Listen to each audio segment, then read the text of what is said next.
السلام عليكم ورحمة الله وبركاته. الحمد لله رب العالمين، والصلاة والسلام على رسول الله وعلى آله وصحبه أجمعين. أما بعد. ഏറ്റവും സ്നേഹനിധികളായ എൻ്റെ പ്രേക്ഷകരെ, സഹോദര സഹോദരിമാരെ, വാത്സല്യനിധികളായ എൻ്റെ വിദ്യാർത്ഥിനികളെ, ഇന്ന് നമുക്ക് ചർച്ച ചെയ്യാനുള്ളത് ഒരുത്തിനോടും പറയാൻ പാടില്ലാത്ത ചില കാര്യങ്ങളുണ്ട്. എല്ലാം നമ്മൾ എല്ലാവരോടും ഇങ്ങനെ പറഞ്ഞു നടക്കാൻ പാടില്ല. ചില രഹസ്യങ്ങൾ, ചില കാര്യങ്ങളൊക്കെ നമ്മൾ വളരെ രഹസ്യമായി സൂക്ഷിക്കേണ്ടതുണ്ട്. വരമൊഴിയും വാമൊഴിയും വളരെ ഗൗരവമായി സൂക്ഷിക്കേണ്ടതാണ്. യഹ്ഫദ് ലിസാനക അയ്യുഹൽ ഇൻസാനു ലാ യർദഅന്നക ഇന്നഹു സുഅബാനു. നിന്റെ നാവിനെ നീ സൂക്ഷിച്ചു. അത് അത്യുഗ്രമായ വിഷമുള്ള ഒരു പാമ്പാണ്. അത് നിന്നെ തിരിഞ്ഞു കൊത്തും ഏതെങ്കിലും അവസരത്തിൽ. അതുകൊണ്ട് വളരെയധികം സൂക്ഷിക്കണം എന്നുള്ളത്. അതുകൊണ്ട് ചില കാര്യങ്ങളൊന്നും നമ്മൾ എല്ലാ ആളുകളോടും പറയാൻ പറ്റുകയില്ല എന്നുള്ളതാണ്. ഒന്ന്, നമുക്ക് ദുഃഖം, വളരെ പ്രയാസങ്ങളും മാനസികമായ പ്രശ്നങ്ങളും ഉണ്ടാക്കുന്ന, ദുഃഖത്തിന്റെ അഗാധത്തിലേക്ക് തള്ളിവിടുന്ന ചില പ്രശ്നങ്ങൾ മനുഷ്യന്റെ ജീവിതത്തിൽ വന്നു പോയിട്ടുണ്ടെങ്കിൽ അത് ഒരിക്കലും നമ്മൾ പറഞ്ഞു നടക്കാൻ പാടില്ല. അതിങ്ങനെ പറഞ്ഞു നടക്കുമ്പോൾ ഉണ്ടാകുന്ന പ്രയാസങ്ങളും ബുദ്ധിമുട്ടുകളും എന്താണെന്നറിയാം നിങ്ങൾ? അത് തെളിഞ്ഞ വെള്ളം അതൊന്ന് കലക്കി കഴിഞ്ഞാൽ കുറെ കഴിയുമ്പോൾ അതിന് പ്രകൃതിയിൽ വെച്ചുകൊണ്ടത് സാധാരണ തണുത്ത് ഊറി അത് തെളിഞ്ഞിരിക്കും. വീണ്ടും കലക്കിയാലോ വീണ്ടും കലങ്ങും. ഈ ഒരവസ്ഥയായിരിക്കും മനുഷ്യന്റെ ദുഃഖമോ പ്രയാസങ്ങളോ ബുദ്ധിമുട്ടുകളോ ഉണ്ടാകുന്ന പ്രശ്നങ്ങൾ നമ്മൾ ഏത് സമയത്തും മറ്റുള്ള ആളുകളോടോ അല്ലെങ്കിൽ മറ്റ് ഏതെങ്കിലും വിധേനയോ പറയുകയാണെങ്കിൽ അത് നമ്മൾക്കുണ്ടാകുന്നത് അന്നശിയാനിന്റെ അഴമത്തുന്ന ഹയ്യാനെന്ന മറവിയൊക്കെ ചില സന്ദർഭങ്ങളിൽ വലിയ അനുഗ്രഹമാണ്. നമുക്ക് വലിയൊരു വിഷമമുണ്ടായി, വലിയൊരു പ്രയാസമുണ്ടായി നോക്കാം. എന്നാൽ അതിനെ ഒരു 5-6 മണിക്കൂർ കഴിയുമ്പോഴേക്ക് നമ്മൾ ഏകദേശം ഒരു 10-35% അതിൽ നിന്ന് മാറി ചിന്തിക്കാൻ തുടങ്ങും. അതിൽ നിന്ന് മറന്നുപോകും.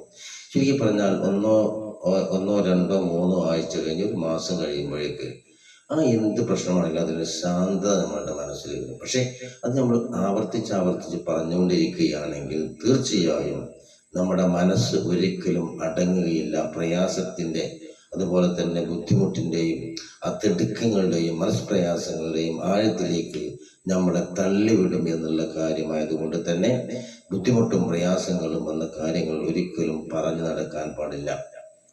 പിന്നെ മറ്റൊന്ന്, തൻ്റെ ന്യൂനതകൾ, തൻ്റെ വീഴ്ചകൾ എപ്പോഴെങ്കിലും എങ്ങനെയെങ്കിലുമൊക്കെ വെച്ച് നമ്മൾക്ക് വലിയ പിഴവുകളോ ന്യൂനതകളോ തെറ്റുകളോ ഒക്കെ വന്നെങ്കിൽ അത് നമ്മൾ മറ്റുള്ള ആളുകളോട് പറയാൻ പാടില്ല. ചിലപ്പോൾ നമ്മൾ അത് വലിയൊരു തെറ്റായിരിക്കും, അള്ളാഹുവിൻ്റെ അടുക്കൽ വലിയൊരു പാപമായ ഒരു തെറ്റായ കാര്യമായിരിക്കും നമ്മളിൽ നിന്ന് വന്നു പോയിരിക്കാം. അതിനെ നമ്മൾ മറ്റുള്ള ആളുകളോട് പറയുകയാണെങ്കിൽ മനുഷ്യര് ഒരു 70% ആളുകളും നമ്മുടെ വിജയത്തിൽ സന്തോഷിക്കുന്നവരല്ല എന്നുള്ളതാണ് യാഥാർത്ഥ്യം. നമ്മുടെ പരാജയത്തിലാണ് അവർ സന്തോഷിക്കുക. അപ്പൊ എന്തെങ്കിലും എവിടെയെങ്കിലും വെച്ച് നമ്മോട് വലിയ വൈരാഗ്യമോ പകയോ വലിയ ദേഷ്യമോ ഉണ്ടാകുകയാണെങ്കിൽ ഇത് അവരെ ആയുധമാക്കി പ്രയോഗിക്കും എന്നുള്ളത് കൊണ്ട് തന്നെ അപ്പൊ നമ്മളുടെ മാന്യതക്ക്, നമ്മുടെ അന്തസ്സിനൊക്കെ കോട്ടം വരാൻ സാധ്യതയുള്ളത് കൊണ്ട് അതൊരിക്കലും പറയാൻ പാടില്ല. കാരണം നമ്മൾ വിജയത്തിൽ എല്ലാവരും ഒരുപോലെ സന്തോഷിക്കുമെന്ന് ആരും വിചാരിക്കണ്ട. എല്ലാവരും പരാജയത്തിലും പ്രശ്നത്തിലുമാണ് സന്തോഷിക്കുക മിക്കവാറും ആളുകൾ എന്ന് മനസ്സിലാക്കുക. രണ്ടാമത്തെ കാര്യം ന്യൂനതകളാണ്. മൂന്നാമത്തെ കാര്യം ദാരിദ്ര്യത്തെ പറഞ്ഞു നടക്കുക.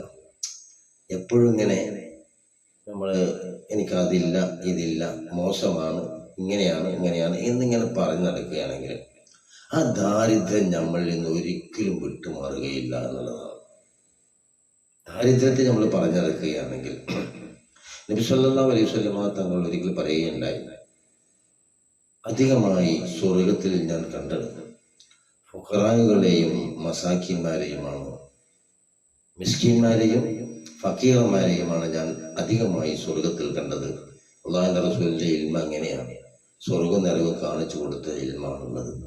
അള്ളാഹുവിന്റെ റസൂൽ പറഞ്ഞത്, ഞാൻ അധികമായി സ്വർഗത്തിൽ കണ്ടത് മിസ്കിന്മാരെയും ഫക്കീറന്മാരെയുമാണ്. അതുകൊണ്ട് തന്നെ നബി സല്ലല്ലാഹു അലൈഹി വസല്ലം തങ്ങൾ ഒരിക്കൽ പ്രാർത്ഥിക്കുകയുണ്ടായി, പഠിച്ചവനെ എന്നെ നീ മിസ്കീനായി ജീവിപ്പിച്ച്, മിസ്കീനായി മരിപ്പിച്ച്, മിസ്കീനായി കൊണ്ട് നീ യാത്രയാക്കണേ. അപ്പം അത് നമ്മൾ പറഞ്ഞു നടക്കുകയാണെങ്കിൽ വലിയ ഗുരുതരമായ വീഴ്ച നമ്മളിൽ നിന്നുണ്ടാകും എന്നുള്ളതാണ്. നാലാമത്തെ കാര്യം എന്താണെന്ന് ചോദിച്ചാൽ, എല്ലാവരും നമ്മൾ പള്ളിയിലൊക്കെ പോയി നന്നായി പ്രാർത്ഥിക്കുന്നവരാണ്, അതുപോലെ തന്നെ സാമൂഹികമായി പ്രാർത്ഥിക്കുന്നവരാണ്. പക്ഷേ നമ്മൾക്ക് രഹസ്യമായി കൊണ്ട് അള്ളാഹുവിനോട് ഇടപെടലുകളും അള്ളാഹുവിനോട് ചോദിക്കാനുള്ള കാര്യങ്ങൾ ചോദിക്കാനും നമ്മുടെ പ്രശ്നങ്ങളെ അള്ളാഹുവിൻ്റെ മുമ്പിൽ വെക്കാനുള്ള പല അവസരങ്ങളും സ്വന്തമായി പ്രൈവറ്റായി നമ്മൾ ഉപയോഗിക്കാറുണ്ട്. അതുകൊണ്ട് അത്തരം കാര്യങ്ങൾ, നമ്മൾ ഇബാദത്തിന്റെ കാര്യങ്ങളെ നമ്മൾ ഒരിക്കലും മറ്റുള്ള ആളുകളോട് പറയാൻ പാടില്ല. കാരണം ഞാൻ ദിവസം തഹജ്ജുദ് നിസ്കരിക്കുന്ന ആളാണ്, ഞാൻ ഇന്ന സമയത്ത് ഇന്ന ടൈമിലൊക്കെ എണീക്കും, അത് ഞാൻ സമയം ഇങ്ങനെ പറഞ്ഞു കഴിഞ്ഞാൽ അത് മുമ്പൊരാൾ പറഞ്ഞ പോലെ ആയിരിക്കും.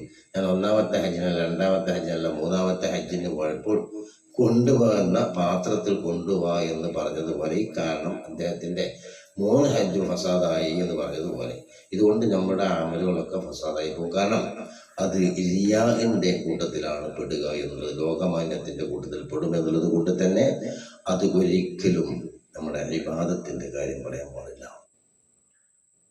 മറ്റൊന്ന്, അപ്പൊ ഈ ഇബാദത്തിന്റെ കാര്യം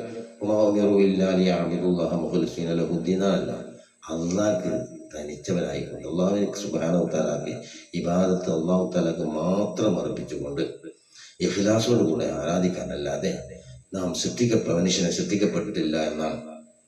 അള്ളാഹു തആല മനുഷ്യനെ സൃഷ്ടിച്ചിട്ടില്ല, അവനെ നിഷ്കളങ്കമായി ആരാധിക്കാനല്ലാതെ. അപ്പൊ ഇത് നമ്മൾ പറയുന്നതോടുകൂടെ നമ്മളിലെ റിയാഗ് വന്നു പോകുന്നതാണ്. മറ്റൊന്ന്, അത് മനസ്സിലായല്ലോ. മറ്റൊന്ന്, ഒരുത്തന്റെ കുറ്റവും കുറവും നമ്മൾ പറഞ്ഞു നടക്കാതിരിക്കുക. മറ്റുള്ള ആൾക്കാരുടെ കുറ്റവും കുറവും ഉന്നതകളും പറഞ്ഞ് നമ്മൾക്ക് അതിൽ എന്തെങ്കിലും നിലയ്ക്കൊരു ആനന്ദമോ സന്തോഷമോ കിട്ടുന്നുണ്ടെങ്കിൽ തീർച്ചയായും അത് നമ്മളെ പരാജയത്തിൽ എത്തിക്കുമെന്നുള്ളതാണ്. ലാ യദ്ഖുൽ ജന്നത അമ്മാമുൻ ലാ യദ്ഖുൽ ജന്നത ഖത്താത്തുൻ എന്നൊക്കെ കാണാം. ഒരിക്കലും ഗീബത്തുകാരൻ സ്വർഗത്തിൽ കടക്കുകയില്ല എന്ന്. അപ്പൊ അത് മറ്റുള്ള ആളുകളിൽ വലിയ പ്രയാസങ്ങളും ബുദ്ധിമുട്ടുകളും അല്ലെങ്കിൽ അവന്റെ ന്യൂനതകൾ അല്ലെങ്കിൽ അവരിൽ നിന്നുണ്ടാകുന്ന പിഴവുകൾ നമ്മൾ പറഞ്ഞു നടക്കാൻ പാടില്ല എന്നുള്ളതാണ്. പ്രയാസമുണ്ടാവും, ബുദ്ധിമുട്ടുണ്ടാവും, അത് ഒരു മനുഷ്യന്റെ ജീവിതത്തിൽ ഉണ്ടാവും. പക്ഷെ ആ ജീവിതത്തെ, ആ പരാജയത്തെയും അതുപോലെ തന്നെ മറ്റുള്ള കാര്യങ്ങളെയും നേരിടാൻ പഠിക്കുക എന്നുള്ളതാണ് മനുഷ്യൻ ഈ ലോകത്ത് ചെയ്യേണ്ട കാര്യങ്ങൾ. ഒരു മനുഷ്യൻ പരാജയപ്പെടും, നമ്മൾ എന്തെങ്കിലും ഒരു വിഷയം ചെയ്തത് നമ്മൾ വളരെ ആഗ്രഹിച്ചു കൊണ്ടിരിക്കുന്ന, അല്ലെങ്കിൽ നമ്മൾ ഏതെങ്കിലും പദവിയിൽ ഇരിക്കുന്ന ആളുകളായിരുന്നു, അല്ലെങ്കിൽ നമ്മൾക്ക് എന്തെങ്കിലും ഒരു സ്ഥാനം ഉണ്ടായിരുന്നു, അത് നഷ്ടപ്പെട്ടു പോകുമ്പോൾ ചില ആളുകളൊക്കെ വേവലാതിപ്പെടാറുണ്ട്, ചില ആൾക്കാർക്ക് പ്രയാസങ്ങൾ ഉണ്ടാകുന്നുണ്ട്, മാനസിക പിരിമുറുക്കുണ്ടാകുന്നുണ്ട്, ബുദ്ധിമുട്ടും പ്രയാസങ്ങളൊക്കെ ഉണ്ടാകുക. അതനുസരിച്ച് കൊണ്ട് അവരുടെ ശരീരം ചില പ്രവർത്തനങ്ങളൊക്കെ കാണിക്കാറുണ്ട്. പക്ഷേ ഇവിടെ നമ്മൾ ചിന്തിക്കേണ്ടത്, ഇത് എനിക്ക് അവകാശപ്പെട്ടതാണ്, അത് എൻ്റെ റബ്ബ് എനിക്ക് വിധിച്ചതല്ല. അതുകൊണ്ട് ഇതിലും ഹൈറായ ഒന്ന് എൻ്റെ റബ്ബ് എനിക്ക് തരട്ടെ എന്ന് പ്രാർത്ഥിച്ചുകൊണ്ട് അതിൽ നിന്ന് വിരമിച്ച് നമ്മുടെ മനസ്സിന് സന്തോഷവും സ്വാഹത്വം കിട്ടുന്ന മറ്റേതെങ്കിലും മാർഗങ്ങളെ നമ്മൾ തേടുക എന്നുള്ളതാണ് ഇതിനുള്ള പരിഹാരം. മറ്റുള്ള ഏതെങ്കിലും മാർഗങ്ങളിലൂടെ നമ്മളുടെ മനസ്സിന് ആനന്ദം കണ്ടെത്തുന്ന വഴി നമ്മൾ തരിക. അത് മനുഷ്യന്റെ മാനസികമായ പ്രകൃതിയിൽ ഉണ്ടാകുന്ന ഒരു സ്വഭാവമാണ്. ഒന്ന് നമ്മൾ മറ്റൊന്ന് നമ്മൾ കണ്ടെത്തും. അല്ലാഹു സുബ്ഹാനഹു വ തആല അവന്റെ സ്വാലിഹീങ്ങളിൽ മുത്തഖീങ്ങളിൽ ഉൾപ്പെടുത്തി തരട്ടെ. ഇപ്പൊ ഞാൻ പറഞ്ഞു കൊണ്ടുവന്നത് ഒന്നാമത്തെ കാര്യം എന്താണ്, നമ്മളുടെ വീഴ്ചകള് അതുപോലെ തന്നെ കുറ്റങ്ങള് ഒന്നും എന്താൻ പാടില്ല, നിരന്തരമായി നമ്മളിൽ ഉണ്ടാകുന്ന പോരായ്മകളൊന്നും പറഞ്ഞു നടക്കാൻ പാടില്ല. അതുപോലെ ദാരിദ്ര്യം പറഞ്ഞു നടക്കാൻ പാടില്ല. അതുപോലെ ഇബാദത്തിന്റെ കാര്യങ്ങൾ മറ്റൊരാളോട് പറയാൻ പാടില്ല. അതുപോലെ തന്നെ മറ്റൊരുത്തന്റെ അവകാശത്തെ അല്ലെങ്കിൽ മറ്റൊരുത്തന്റെ കുറ്റങ്ങളും കുറവുകളും പറയാതിരിക്കുക എന്നുള്ളതാണ്. ഇങ്ങനെ 2-3-4 കാര്യങ്ങൾ നമ്മൾ സൂക്ഷിക്കണം.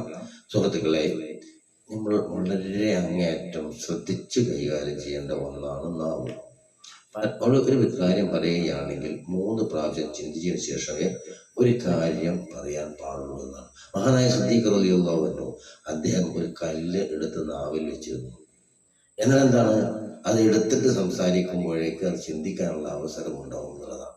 അല്ലാഹു സുബ്ഹാനഹു വ തആല ഖുലഫാഉർ റാഷിദീങ്ങളോട് കൂടെ, മഹാന്മാരോട് കൂടെ, സ്വാലിഹീങ്ങളോട്, സിദ്ദീഖീങ്ങളോട് കൂടെ അവൻ്റെ ജന്നാത്തുൽ ഫിർദൗസിൽ നമ്മളെ എല്ലാവരെയും ഒരുമിച്ച് കൂട്ടി അനുഗ്രഹിക്കട്ടെ. ബിറഹ്മതിക യാ അർഹമർ റഹീമീൻ. അസ്സലാമു അലൈക്കും വറഹ്മത്തുള്ളാഹി.